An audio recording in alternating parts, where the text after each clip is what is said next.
It was a crisp October morning in 2023 when construction worker Mike Rodriguez struck his shovel against something that would unravel one of America's most haunting unsolved mysteries. What started as a routine playground renovation at Maplewood Elementary School in Cedar Falls, Iowa, would become the breakthrough that investigators had been waiting for since 1988. Mike had been digging foundation holes for new playground equipment when his shovel hit what felt like a large box buried about 3 feet underground. Cedar Falls was a small town where everyone knew everyone, and Mike had lived there his entire 45 years. He knew the school's history better than most, including the tragedy that had shaken the community to its core 35 years earlier. "Hey, Tony," Mike called out to his supervisor. "I think I found something weird over here." Tony Castellano, a veteran construction supervisor who had worked on dozens of school projects across Iowa, walked over to examine what Mike had uncovered. What they saw made both men step back in shock. Partially visible through the dirt was what appeared to be a large metal container, and scattered around it were dozens of small shoes. Children's shoes from what looked like decades ago. Within an hour, the Cedar Falls Police Department had cordoned off the entire playground area. Detective Sarah Manning, a 15-year veteran of the force, arrived at the scene and immediately recognized the potential significance of the discovery.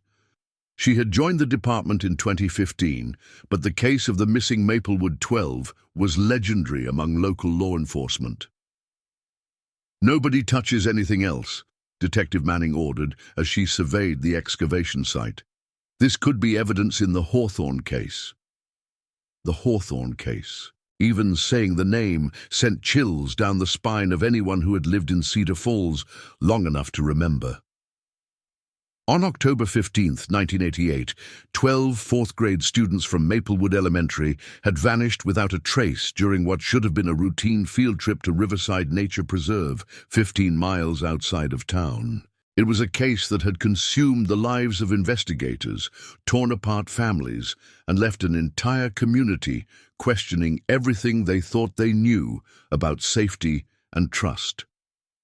For 35 years, it remained the most investigated unsolved case in Iowa state history, with over 10,000 leads pursued and more than $2 million in investigative resources expended. Detective Manning called for the State Crime Scene Investigation Unit and personally contacted FBI Special Agent David Chen, who had recently taken over cold case investigations for the region. Within 3 hours, what had been a simple playground renovation had become the largest crime scene investigation Cedar Falls had seen in decades. As the afternoon sun cast long shadows across the school grounds, investigators carefully excavated the buried container. What they found inside would provide the first concrete evidence in the case since 1988. 12 pairs of children's shoes, each tagged with a name that corresponded exactly to the list of missing students. But to understand the magnitude of this discovery, we need to go back to that fateful day in October 1988, when 12 bright, innocent children boarded a yellow school bus for what their families believed would be an educational adventure in nature. October 15, 1988, dawned clear and cool in Cedar Falls, Iowa. The leaves were at their peak autumn colors, painting the landscape in brilliant reds, oranges, and golds. It was the kind of day that made Iowa famous for its natural beauty and the perfect weather for an outdoor field trip. Mrs. Patricia Hawthorne, a beloved 28-year veteran teacher at Maplewood Elementary, had been planning this trip to Riverside Nature Preserve for months. Known for her innovative teaching methods and genuine care for her students, Mrs. Hawthorne believed that children learned best through hands-on experience with the natural world. The 12 students selected for the trip were all from her advanced fourth-grade class, bright, curious children aged 9 and 10 who had earned the privilege through excellent academic performance and good behavior.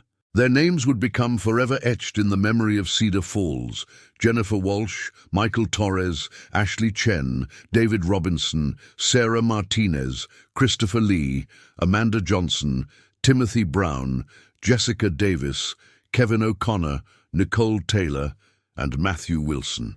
Each child had been carefully selected not just for their academic achievement, but for their maturity and responsibility. Mrs.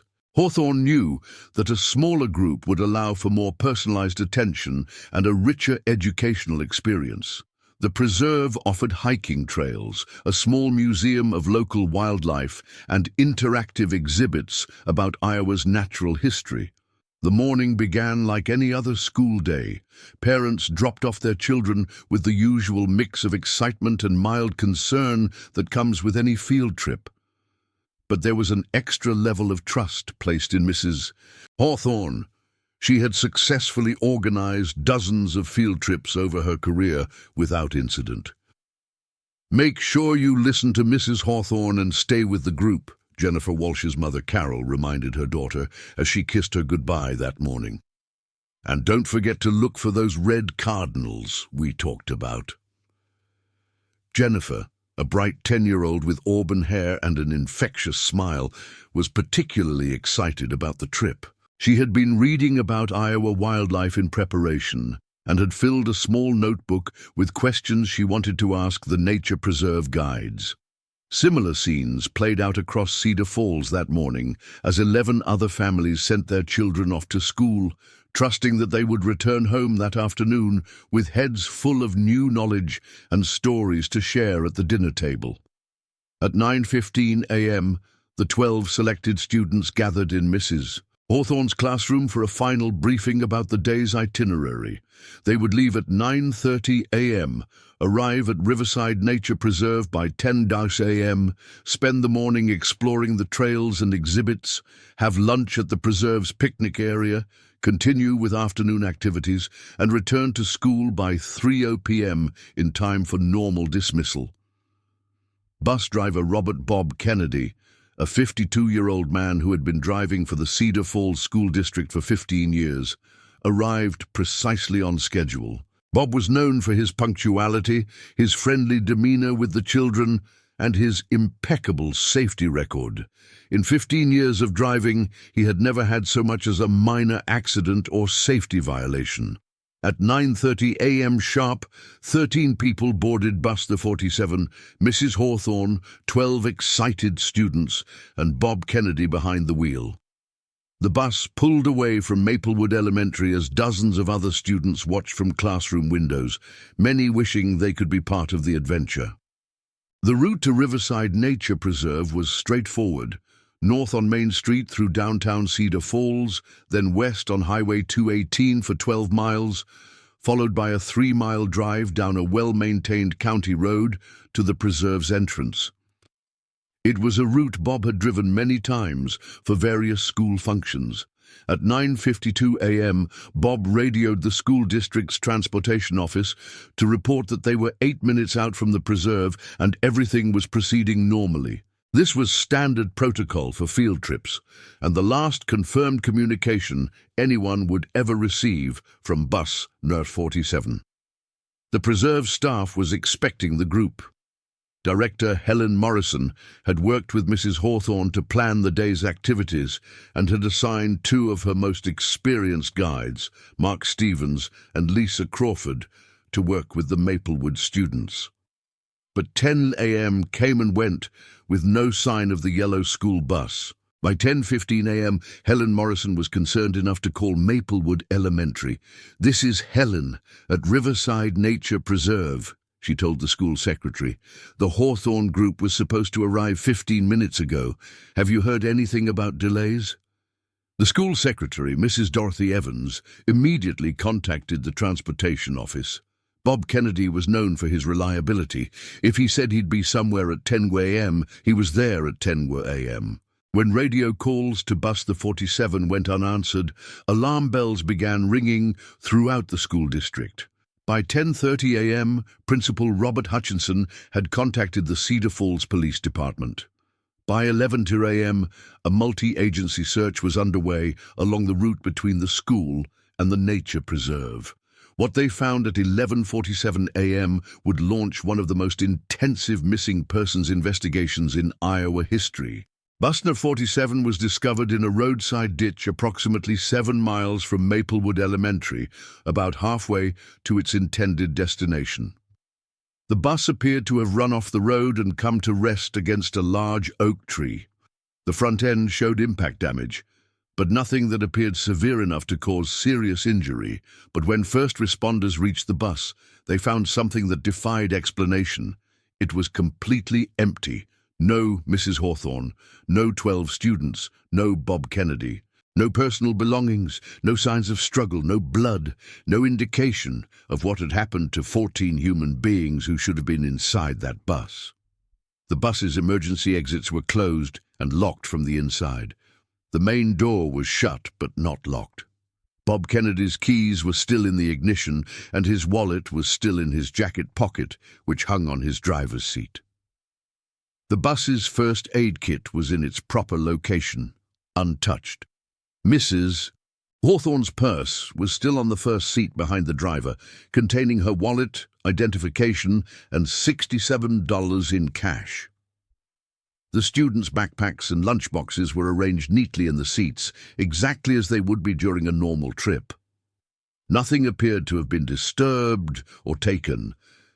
Most puzzling of all, there were no footprints leading away from the bus, despite the fact that it had rained lightly the night before, leaving the ground soft and perfect for preserving tracks. Cedar Falls Police Chief William Martinez, who had been with the department for 22 years and had never encountered anything remotely similar, called for assistance from the Iowa State Police within an hour of the discovery.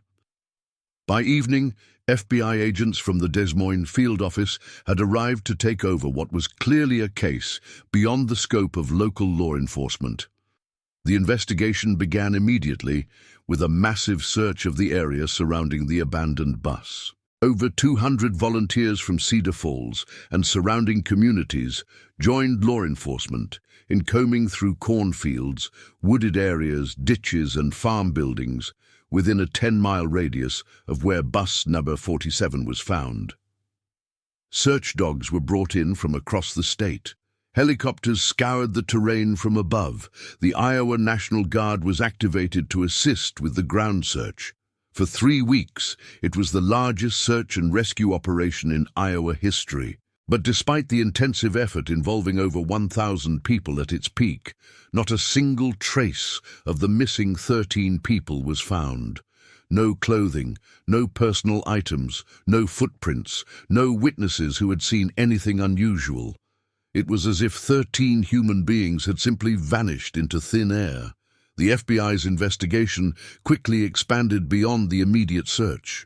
Agent Patricia Simmons, who led the federal investigation, had worked kidnapping cases across the Midwest for 12 years, but nothing had prepared her for the complete absence of evidence in the Hawthorne case. In most disappearance cases, even the most carefully planned ones, there are traces, Agent Simmons told the media in a press conference 2 weeks after the incident. Witnesses, physical evidence, communication attempts, demands for ransom. This case is unlike anything I've encountered in terms of the complete lack of any evidence whatsoever. The investigation examined every possible scenario. Had the bus been hijacked? If so, how had the perpetrators transported 13 people without leaving any trace? Had there been an accident that somehow scattered the occupants? If so, where were the bodies? Had the group been taken to another location? If so, how and by whom? Every person who had any connection to the missing individuals was investigated and cleared. Bob Kennedy's background was scrutinized intensively. Financial records, personal relationships, mental health history, possible connections to criminal activity. Nothing suggested he was anything other than exactly what he appeared to be.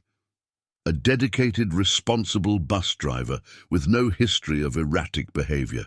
Mrs. Hawthorne's life was similarly examined. Her teaching career was exemplary, her personal life stable, her reputation in the community sterling. There was no indication that she was involved in anything that could explain the disappearance. The families of the 12 missing children were investigated with sensitivity, but thoroughness. Could one of the parents have been involved in a custody dispute or criminal activity that somehow resulted in the mass disappearance?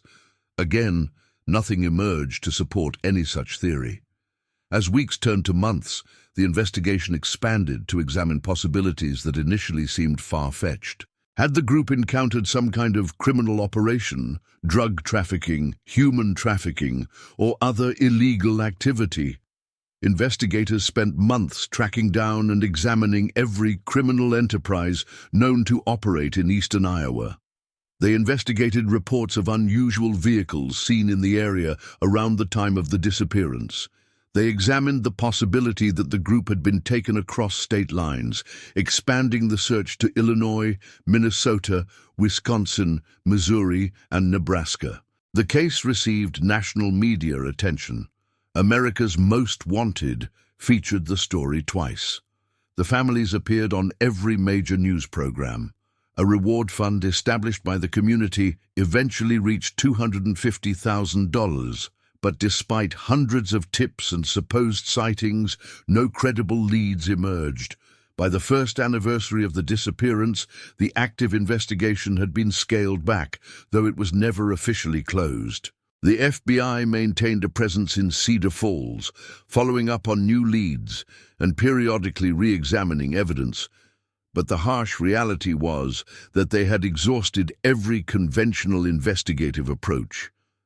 The impact on Cedar Falls was profound and lasting. The town had always been the kind of place where children rode their bikes freely, where parents felt safe letting their kids walk to school alone, where the most serious crime was usually vandalism or minor theft. The Hawthorne case shattered that sense of security permanently. Maplewood Elementary, where Mrs. Hawthorne had taught for 28 years, struggled to return to normal.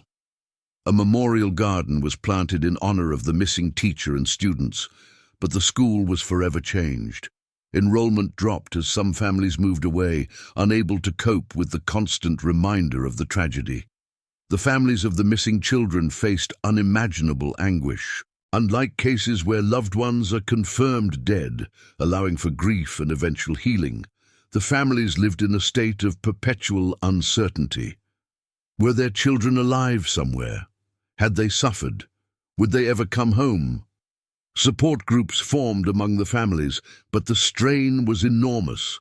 Several marriages didn't survive the stress. Some families eventually moved away from Cedar Falls, unable to bear the daily reminders of their loss. Others became consumed with the search, dedicating their lives to finding answers that seemed increasingly unlikely to come. Carol Walsh, Jennifer's mother, became one of the most vocal advocates for keeping the case in the public eye.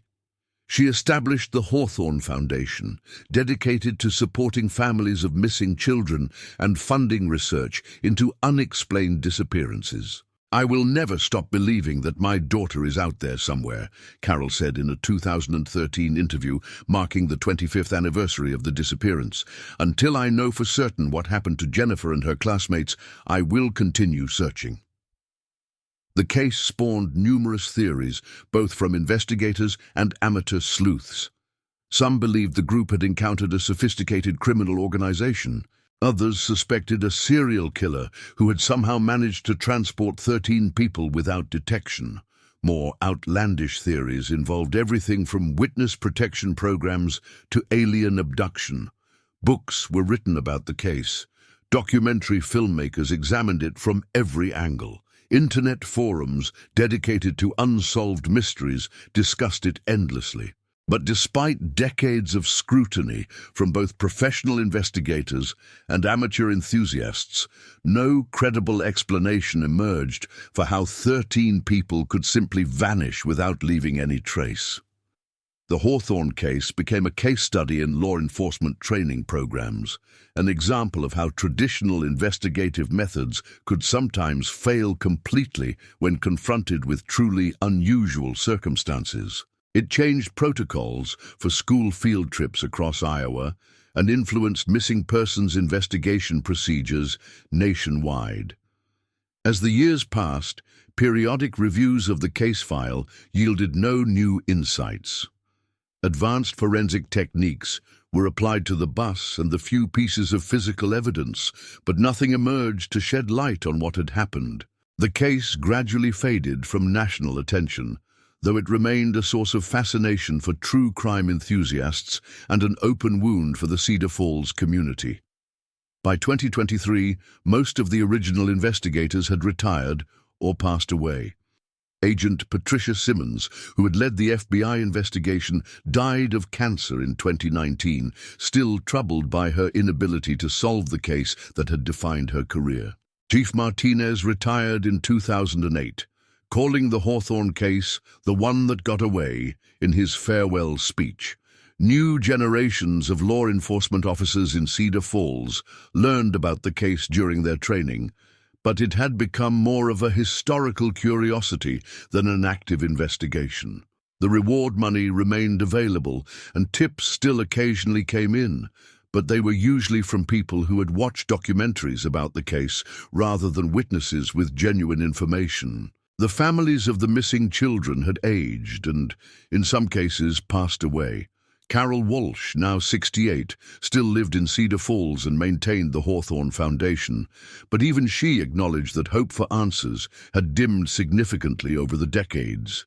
And then, on that October morning in 2023, Mike Rodriguez's shovel struck something buried beneath the playground at Maplewood Elementary, and everything changed. The metal container that construction workers had uncovered was a waterproof storage chest, the kind used for camping or marine applications.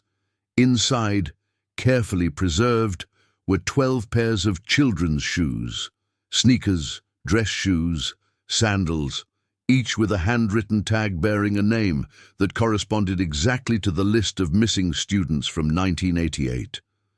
Detective Manning stood in the fading afternoon light, looking at the evidence that had been waiting underground for 35 years. The shoes appeared to be in remarkably good condition, protected by the waterproof container and the stable soil conditions beneath the playground. But the discovery raised as many questions as it answered. Who had buried these shoes? When had they been buried? Why had they been buried at the school rather than at the site where the bus was found? And most importantly, what had happened to the 12 children who had once worn them? As crime scene investigators carefully documented and removed each piece of evidence, Detective Manning realized that the Hawthorne case was about to be reopened in a way that no one had expected. After 35 years of silence, the buried shoes were speaking, and their message would soon unravel secrets that someone had gone to great lengths to keep hidden.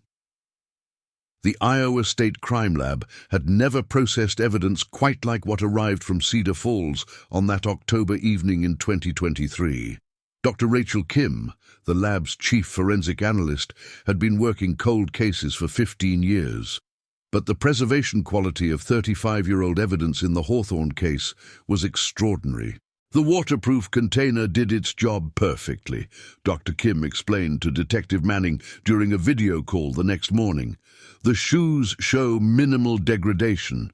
We've got excellent opportunities for DNA analysis, fiber comparison, and potentially even fingerprint recovery from some of the synthetic materials. FBI Special Agent David Chen had driven from Des Moines immediately upon hearing about the discovery. As he stood in the Cedar Falls Police Station conference room, surrounded by photographs and evidence boxes from both the original 1988 investigation and the new discovery, he felt the familiar mixture of excitement and apprehension that came with reopening a cold case. "Detective Manning," Agent Chen said, "this is now officially a federal investigation again. The Iowa State Police and FBI are taking joint custody of all evidence, both old and new. But I want to keep you as the local liaison. You know this community, and we're going to need that. The first breakthrough came within 48 hours. Dr. Kim's team had found something that investigators in 1988 could never have detected. Microscopic traces of chloroform on several of the shoes, detectable only through modern chemical analysis techniques that hadn't existed in the 1980s. Chloroform, Agent Chen repeated when Dr. Kim called with the results. That changes everything. We're not talking about an accident or spontaneous crime. Someone planned this meticulously. The chloroform discovery prompted an immediate re-examination of bus number 47, which had been stored in an FBI evidence warehouse in Des Moines for 35 years. Using 2023 forensic technology on the bus yielded results that stunned the investigative team. Traces of chloroform were found on the driver's seat, the first passenger seat where Mrs. Hawthorne had sat, and on several student seats. The chemical signature matched exactly with what had been found on the shoes, confirming that the same perpetrator was responsible for both the disappearance and the burial of the evidence. But the most shocking discovery came when investigators used ground-penetrating radar to scan the entire playground area at Maplewood Elementary. The radar revealed not one, but 13 distinct underground anomalies. 12 small ones, roughly the size of the shoe container, and one significantly larger. "We need to excavate the entire playground," Agent Chen told Principal Jennifer Hayes, who had taken over leadership of Maplewood Elementary in 2019. "This is now a major crime scene." The excavation began 3 days later. Media attention had intensified dramatically since news of the shoe discovery broke. Cable news networks carried live coverage as FBI evidence teams systematically uncovered what had been buried beneath the playground, where thousands of children had played for decades. The 12 smaller containers held personal items that perfectly matched the belongings that should have been with each missing child. Jennifer Walsh's container held her nature notebook, still filled with her handwritten questions about Iowa wildlife. Michael Torres's contained his favorite baseball card collection. Ashley Chen's held a small stuffed elephant she had carried everywhere. Each container was labeled with a child's name and contained items that only someone with intimate knowledge of each victim could have known were important to them. But it was the 13th container, the large one, that provided the most disturbing revelation. Inside the largest container, investigators found detailed documentation of the crime, handwritten notes describing each child's personality, daily routines, fears, and favorite things. There were floor plans of Maplewood Elementary, bus route schedules, and most chillingly, what appeared to be a timeline for the kidnapping that had been planned months in advance. But the most shocking discovery was a collection of photographs, not of the crime itself, but of the 12 children taken over several weeks before the disappearance. Images that showed them at school, walking home, playing in their yards. Someone had been stalking these children for an extended period before the field trip. Detective Manning felt sick as she reviewed the photographs. "This wasn't random," she told Agent Chen. "Someone selected these specific children and studied them for weeks, maybe months. This was incredibly sophisticated." The handwritten notes revealed a disturbing level of planning. The perpetrator had known that Mrs. Hawthorne was planning the field trip to Riverside Nature Preserve. They had studied Bob Kennedy's driving habits and route preferences. They had even noted which students would be selected for the advanced class trip. More importantly, the notes contained information that had never been released to the public, confirming that the person responsible had intimate access to the school, the transportation department, or the families themselves. Agent Chen assembled a task force of investigators from multiple agencies. The case was now being treated as one of the most sophisticated kidnapping operations in FBI history, and every resource was being brought to bear on solving it. The first major lead came from re-interviewing people who had been connected to the school in 1988. Many had passed away or moved away, But Detective Manning began the painstaking process of tracking down and speaking with every teacher, administrator, bus driver, maintenance worker, and substitute who had worked at Maplewood Elementary in the months leading up to the disappearance. It was during one of these interviews that she spoke with Margaret Foster, now 78, who had been a substitute teacher at Maplewood in 1988. Margaret had been interviewed briefly during the original investigation, but had seemed to have little relevant information. "I keep thinking about something that didn't seem important at the time," Margaret told Detective Manning during their interview. "There was a new custodian who started working at the school about 2 months before the field trip. Nice young man, very quiet, always seemed to be around when teachers were discussing their lesson plans." Detective Manning felt her pulse quicken. "Do you remember his name?" Thomas something. Thompson. Thompson? I'm sorry, it's been so long. But he was different from the other maintenance staff, educated, well-spoken. I remember thinking it was unusual for someone with his obvious intelligence to be working as a school custodian.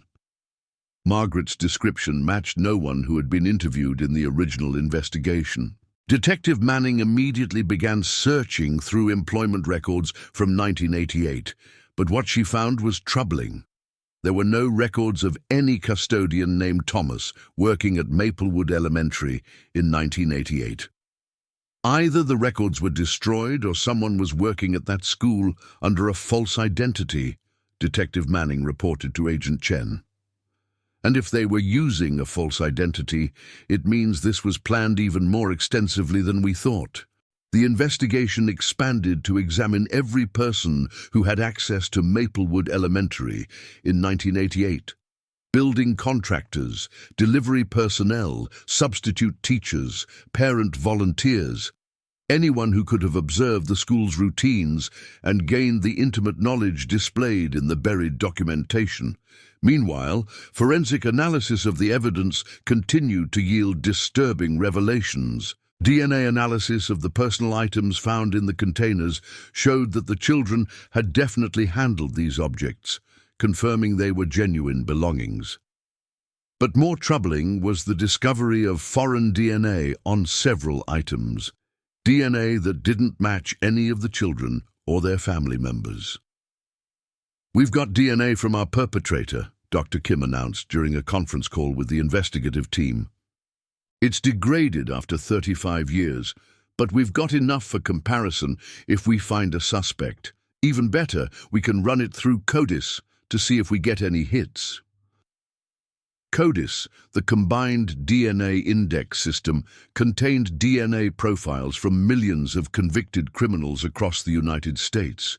If their perpetrator had ever been arrested for any crime that required DNA collection, they would get a match. The CODIS search came back negative, meaning their suspect had either never been arrested or had committed their crimes before DNA collection became standard, or had somehow avoided conviction despite potentially committing other crimes. Agent Chen decided to take a different approach. If someone had been working at the school under a false identity, there might be other records, social security applications, driver's license records, housing applications, that could provide clues about who this person really was. Working with federal databases, investigators began looking for any Thomas Thompson or Thomas Thompson who had appeared in Iowa records around 1988 and then disappeared. What they found was a pattern that sent chills through the investigative team. A Thomas Thompson had rented an apartment in Cedar Falls in July 1988, paying 6 months' rent in advance with cash. The same name had appeared on a driver's license application, backed by what were later determined to be falsified documents. Phone records showed minimal activity, mostly calls to the school district's main number. Most significantly, Thomas Thompson had terminated his lease and disappeared on October 20th, 1988, just 5 days after the field trip disappearance. This wasn't just planned, Agent Chen told the task force during their daily briefing. This was a long-term operation. Our suspect established a false identity specifically to gain access to the school and study his targets.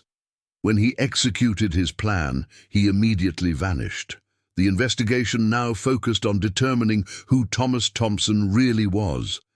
FBI analysts examined the falsified documents he had used, looking for patterns that might indicate where they had originated. They analyzed handwriting samples from his rental application and compared them to the notes found in the buried container. It was a perfect match.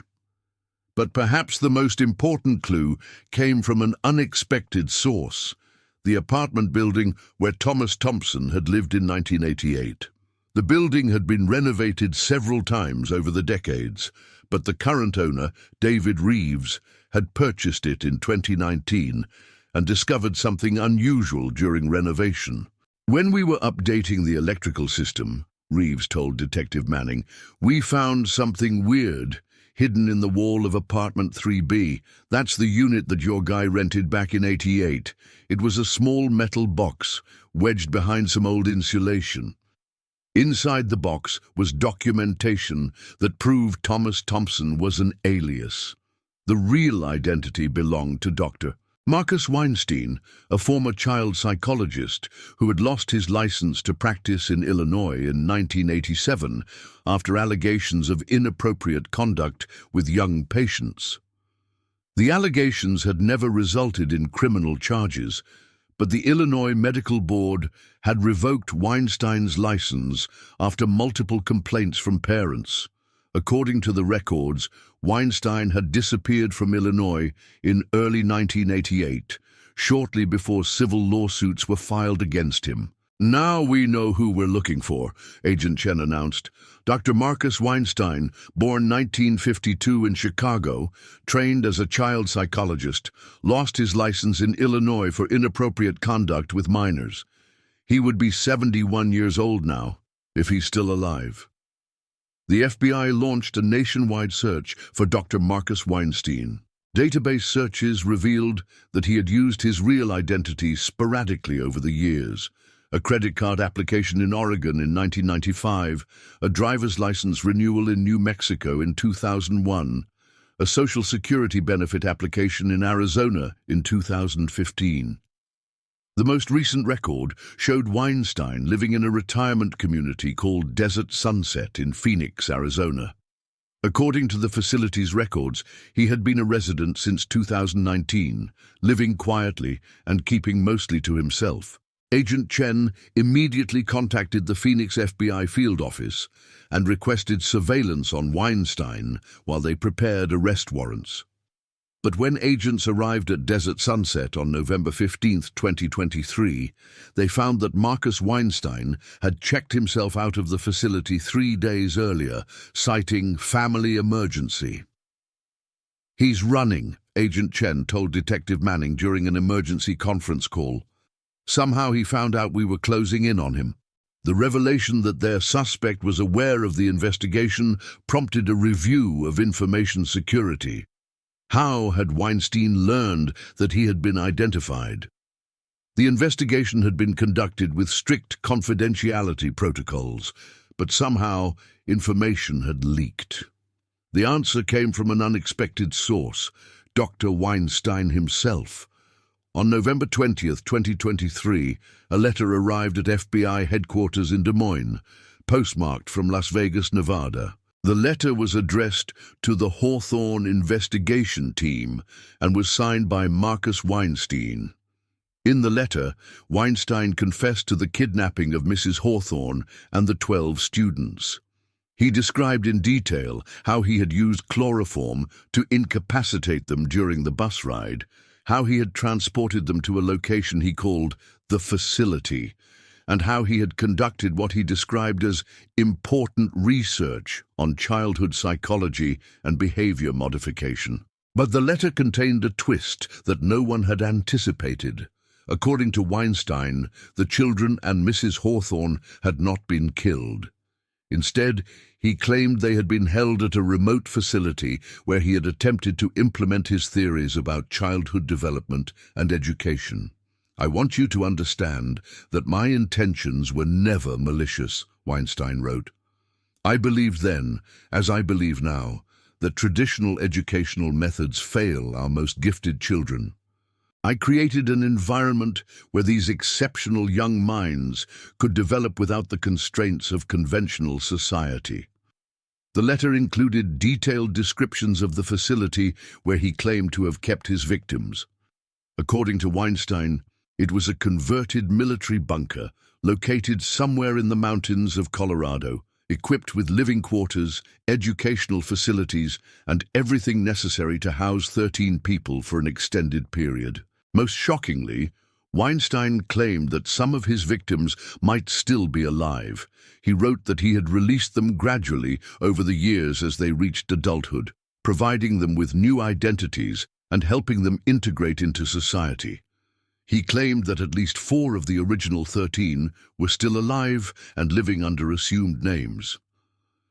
I know this revelation will be difficult to process, the letter continued. I also know that my methods were wrong, regardless of my intentions. I'm an old man now, dying of pancreatic cancer, and I want to make amends for the pain I have caused. The location of the facility and information about the survivors will be provided when I am assured of protective custody and medical care for my remaining time. Agent Chen stared at the letter in disbelief. After 35 years of assuming the worst, they now had a confession that suggested some of the victims might still be alive. But could they trust the word of a man who had spent decades living under false identities and had demonstrated a complete disregard for the law and human decency? We have to assume this could be legitimate, Agent Chen told his team. If there's even a chance that some of these people are still alive, we have to pursue every lead. The FBI immediately began searching for Dr. Marcus Weinstein in Las Vegas and surrounding areas. They also started the complex process of trying to verify his claims about survivors living under new identities. If he was telling the truth, there could be adults in their 40s somewhere in America who didn't even know they were among the most famous missing persons in Iowa history. The letter had been postmarked 5 days earlier, giving Weinstein a significant head start if he was continuing to run. But analysis of the paper and ink suggested he was somewhere in the southwestern United States, and FBI behavioral analysts believed his claim about having terminal cancer might be genuine, which would limit his mobility and options. As the search intensified, Agent Chen received another piece of unexpected information. Carol Walsh, Jennifer's mother and founder of the Hawthorne Foundation, had received a phone call from someone claiming to be her daughter. The voice was older, obviously, Carol told Agent Chen through tears, but there were things only Jennifer would know. She mentioned the red cardinals I told her to look for on the field trip. She knew about the scar on her knee from when she fell off her bike when she was 7. She knew our old address, our old phone number. The caller had told Carol that her name was now Jessica Williams, that she lived in Colorado, and that she had only recently learned her true identity after seeing news coverage of the shoe discovery. She promised to provide more information, but said she needed time to process the revelation that her entire childhood had been built on lies. Mrs. Walsh, Agent Chen said carefully, I need you to understand that this could be someone trying to take advantage of the situation. We get false claims in high-profile cases like this, but we're going to investigate every possibility. Carol nodded, but Agent Chen could see the hope in her eyes. Hope that he prayed wouldn't be crushed if the call turned out to be another cruel hoax. As November drew to a close, the Hawthorne investigation had transformed from a cold case into one of the most complex and high-profile active investigations in FBI history. They had identified their suspect, found evidence of an elaborate long-term kidnapping operation, and received claims that some victims might still be alive. But they still didn't have Dr. Marcus Weinstein in custody. They hadn't located the facility he described, and they had no way to verify whether the people claiming to be survivors were genuine or opportunistic fraudsters taking advantage of a desperate situation. The case that had mystified investigators for 35 years was finally yielding answers, but each answer seemed to lead to more questions. And somewhere in America, there might be adults in their 40s who were about to learn that everything they thought they knew about their own lives was a lie, constructed by a man whose obsession with childhood psychology had destroyed dozens of families and traumatized an entire community. The investigation was far from over. In fact, it was just beginning. The breakthrough that FBI agents had been waiting for came at 3:47 a.m. on December 3, 2023, when Dr. Marcus Weinstein walked into the emergency room at University Medical Center in Las Vegas, Nevada. He was barely conscious, suffering from what doctors would later determine was end-stage pancreatic cancer, complicated by severe dehydration and malnutrition, when the attending physician, Dr. Angela Rivera, asked for his identification. Weinstein handed her a driver's license bearing his real name and quietly said, "I believe the FBI is looking for me. I'm the man responsible for the Hawthorne case in Iowa." Within 2 hours, FBI agents from the Las Vegas field office were at Weinstein's bedside, reading him his rights while he was connected to IV fluids and pain medication. Despite his deteriorated physical condition, his mind remained sharp, and he immediately began providing information about the case that had haunted investigators for 35 years. "I want to make this right before I die," Weinstein told Agent Sarah Rodriguez, who had flown in from the Phoenix office. "I know I can't undo what I've done, but I can at least give these families the truth they deserve." Over the next 3 days, as Weinstein's conditions stabilized enough for extended questioning, he provided a detailed confession that was both more horrifying and more hopeful than anyone had imagined. On October 15, 1988, Weinstein had been waiting along the route to Riverside Nature Preserve, positioned at a spot where the road curved through a wooded area with no visibility from nearby farms. Using his knowledge of Bob Kennedy's driving habits gained during his months working at the school, he had calculated exactly when bus the 47 would pass his location. Weinstein had used a disabled vehicle ruse to stop the bus. Dressed as a stranded motorist, he had flagged down Bob Kennedy, who had pulled over to offer assistance, exactly as Weinstein had predicted the kind-hearted driver would do. "Bob was a good man," Weinstein said, tears streaming down his face. "He didn't deserve what happened to him. None of them did." Once Bob had stepped off the bus to help, Weinstein had incapacitated him with chloroform and quickly moved to subdue Mrs. Hawthorne and the 12 students before any of them could react or call for help. The entire operation had taken less than 10 minutes. Using a large van he had purchased with cash months earlier, Weinstein had transported all 13 victims to what he called the Institute, a converted Cold War-era military bunker he had discovered and secretly purchased in the remote mountains of Colorado, about 40 miles northwest of Colorado Springs. "I had been planning this for over a year," Weinstein confessed. "I believed I could create a perfect educational environment, free from the constraints and corruptions of traditional society. I thought I was saving these children from a system that would stifle their potential." The bunker had been extensively modified to serve as a self-contained living and educational facility. Weinstein had installed generators, water purification systems, food storage areas, sleeping quarters, and what he described as advanced educational equipment, including computers, laboratory facilities, and an extensive library. But the most disturbing aspect of Weinstein's confession was his description of the psychological manipulation he had used to control his victims. Using his training as a child psychologist, he had implemented what he called reality reconstruction therapy, a process designed to make the children forget their previous lives and accept their new circumstances as normal. I told them their families had been killed in accidents, Weinstein admitted. I showed them fabricated newspaper clippings, staged phone calls, even hired actors to pose as social workers confirming the stories. I convinced them that I was their guardian, protecting them from a dangerous world. The process had worked differently on different victims.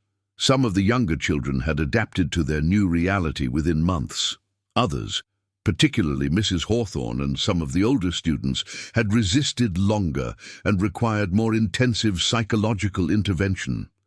Mrs. Patricia Hawthorne had died in 1991, according to Weinstein's confession. She had never stopped trying to escape or find ways to contact the outside world and had suffered a heart attack during one of her escape attempts. Weinstein claimed he had buried her on the mountain near the bunker. Patricia was the strongest of them all, Weinstein said. She protected those children even in captivity. She never stopped fighting me, never stopped telling them the truth about who they were. In the end, her resistance may have saved some of their lives. Bob Kennedy had died in 1992, also of natural causes according to Weinstein, though he provided fewer details about the bus driver's fate. Of the 12 children, Weinstein claimed that 4 had died over the years, 2 from illnesses that he had been unable to treat properly in the isolated facility, and 2 in accidents within the bunker complex. But 8, he insisted, had survived to adulthood. As they got older, it became harder to maintain the isolation, Weinstein explained.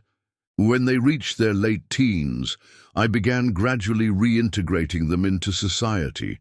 I provided them with new identities, educational credentials, and financial support to start new lives.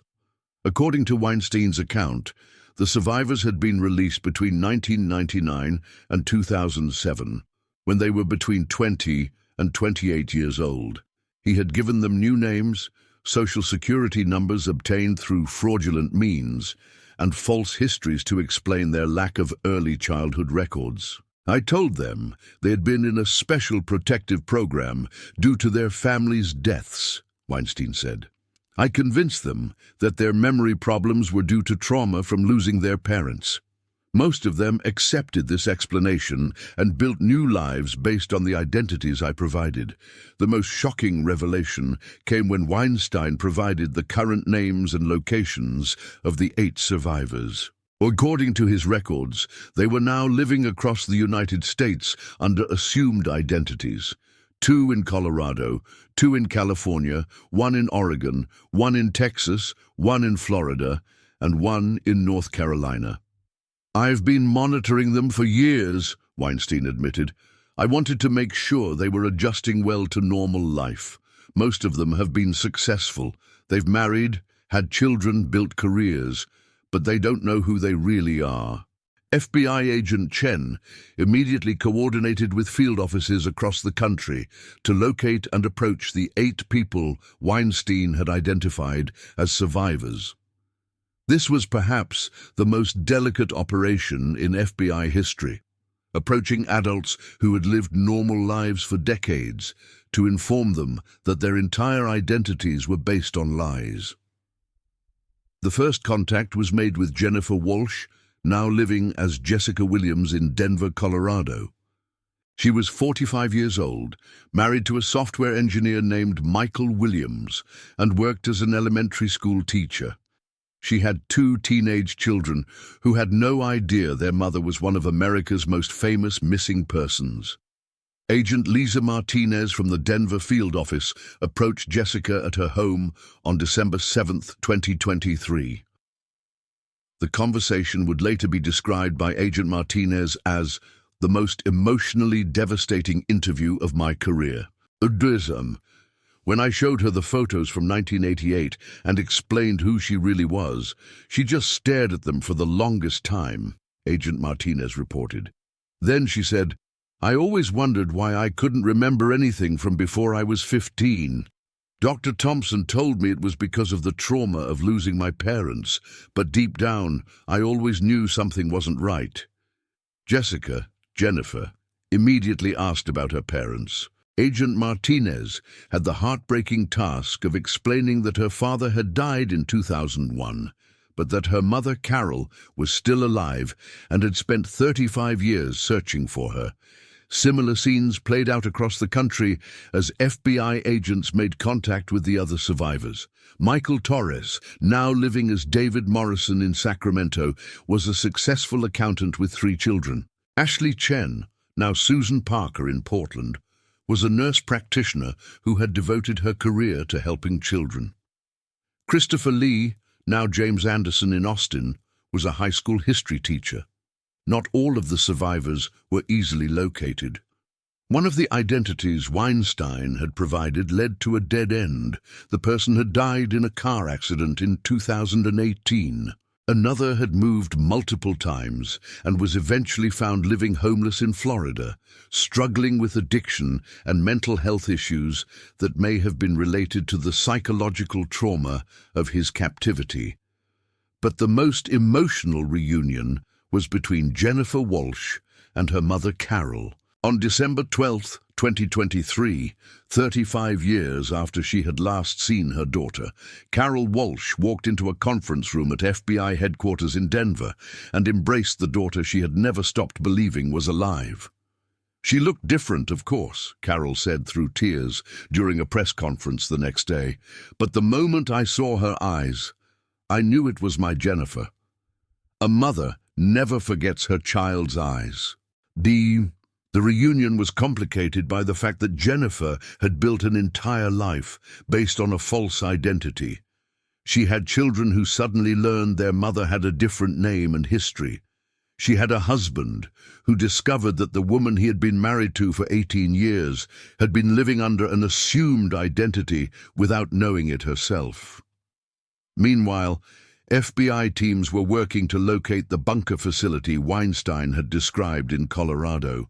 Using his detailed directions and aerial surveillance, they found the abandoned complex on December 15th, hidden in a remote mountain valley that required a 4-wheel-drive vehicle to access. The bunker was exactly as Weinstein had described, a sophisticated underground facility that had clearly housed multiple people for years. Living quarters, educational areas, a medical facility, food storage areas, and even a small library were all intact, preserved by the dry mountain air. Most importantly, investigators found graves on the mountainside near the bunker. Ground-penetrating radar identified 6 burial sites, which corresponded to Weinstein's claims about Mrs. Hawthorne, Bob Kennedy, and 4 of the children who had died in captivity. The excavation of these graves provided the final confirmation of Weinstein's story. DNA analysis confirmed the identities of Patricia Hawthorne and Robert Kennedy. The children's remains were identified as David Robinson, Sarah Martinez, Amanda Johnson, and Kevin O'Connor, 4 of the 12 who had boarded bus Nasher 47 in 1988. The discovery brought both closure and renewed grief to the families. David Robinson's parents, now in their 70s, had never given up hope that their son might be found alive. Learning that he had died in 1995 at age 27, just as he might have been released to start a new life, was devastating. But for the families of the survivors, the emotions were more complex. They were overjoyed to learn their children were alive, but struggled with the realization that their loved ones had been living new lives for decades, in some cases with families of their own who knew nothing about their true identities. The legal implications were equally complex. Dr. Marcus Weinstein was clearly guilty of kidnapping, false imprisonment, and multiple counts of murder. But he was dying of cancer and unlikely to live long enough to stand trial. More importantly, prosecuting him might require the survivors to testify about experiences they were only beginning to remember and process. The psychological impact on the survivors was profound. Several required immediate psychiatric care as memories of their true childhoods began to resurface. The process of reality reconstruction therapy that Weinstein had used had been partially successful, Many of the survivors had genuinely forgotten significant portions of their early lives. Dr. Emily Chen, a specialist in trauma psychology at the University of Colorado, was brought in to work with the survivors. What Dr. Weinstein did was essentially psychological torture, she explained. He systematically destroyed these children's sense of identity and reality. The fact that any of them survived with their sanity intact is remarkable. The surviving families faced the challenge of reconnecting with adult children who had been absent from their lives for 35 years. Jennifer Walsh's reunion with her mother made headlines around the world, but the reality was more complicated than the emotional television interviews suggested. "It's wonderful to have her back," Carol Walsh said in a later interview. "But she's not the 10-year-old girl who left for school that morning in 1988. She's a 45-year-old woman with her own family, her own life, her own identity. We're essentially strangers who happen to share DNA and a traumatic history." The case also raised disturbing questions about how Weinstein had managed to maintain his elaborate deception for so long without detection. The false identities he had created for the survivors had passed scrutiny from employers, banks, schools, and even marriage license bureaus. The sophistication of his operations suggested resources and connections that investigators were still trying to understand. Dr. Marcus Weinstein died on January 8, 2024, in federal custody at the medical facility in Las Vegas. His death came before he could be formally charged or provide additional details about aspects of his operation that remained unclear. In his final days, he had expressed what appeared to be genuine remorse for his actions, but investigators remained skeptical about whether they had learned the complete truth about his decades-long criminal enterprise. The Hawthorne case officially closed on February 15, 2024, exactly 35 years and 4 months after the disappearance. By that time, 6 of the 8 survivors had been located and their identities confirmed through DNA testing. The 2 who remained missing were believed to be living under subsequent assumed identities, possibly unaware of both their true origins and their current status as missing persons. The impact on Cedar Falls was transformative. The community that had lived with the mystery for 35 years finally had answers, though they were more complex and disturbing than anyone had imagined. Maplewood Elementary School established a memorial garden for Mrs. Hawthorne and the 4 children who had died in captivity, while also celebrating the survival of the 8 who had been found. The playground where the shoes had been discovered was completely renovated, but a small plaque was installed commemorating the discovery that had finally solved the case.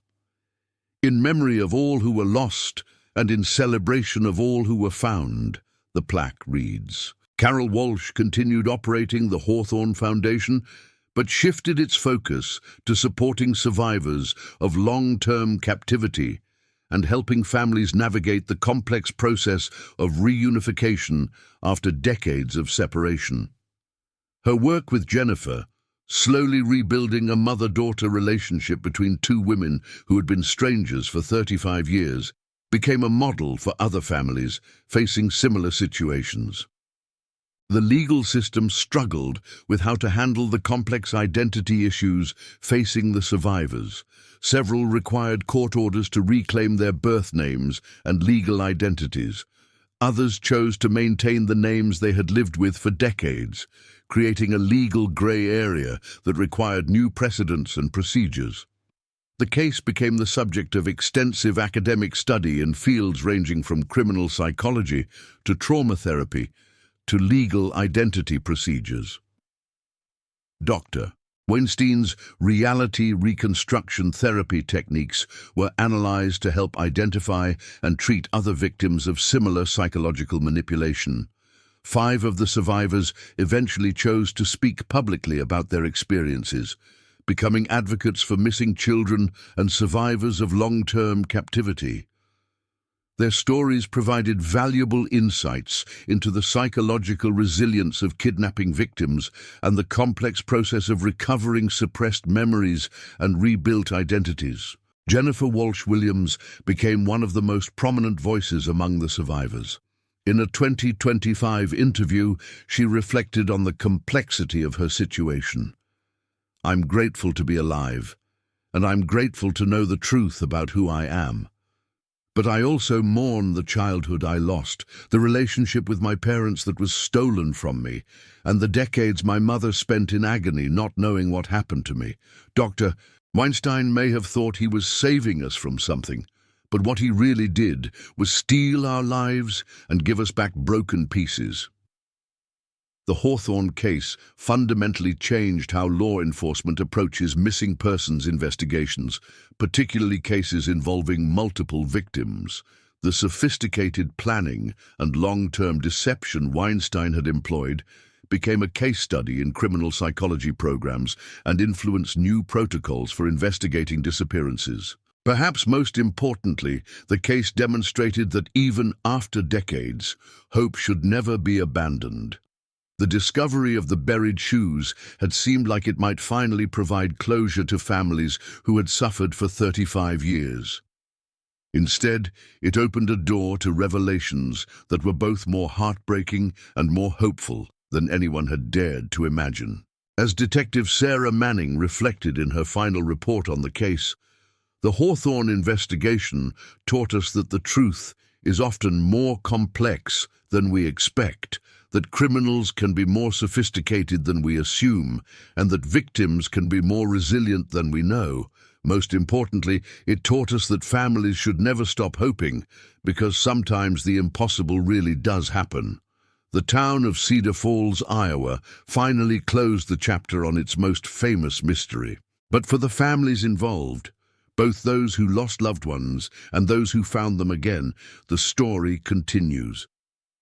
The scars left by Dr. Marcus Weinstein's crimes will take generations to heal, but the miracle of the survivors' return has given their families something precious, the chance to rebuild relationships that had been stolen from them, and the knowledge that love can survive even the most devastating betrayals. In the end, the case of the 12 children who vanished during a school trip in 1988 became a story about the power of truth, the resilience of the human spirit, and the unbreakable bonds between families, bonds that can survive decades of separation and even the most sophisticated attempts to destroy them. The shoes buried under the playground had finally told their story, and after 35 years of silence, Cedar Falls could finally heal.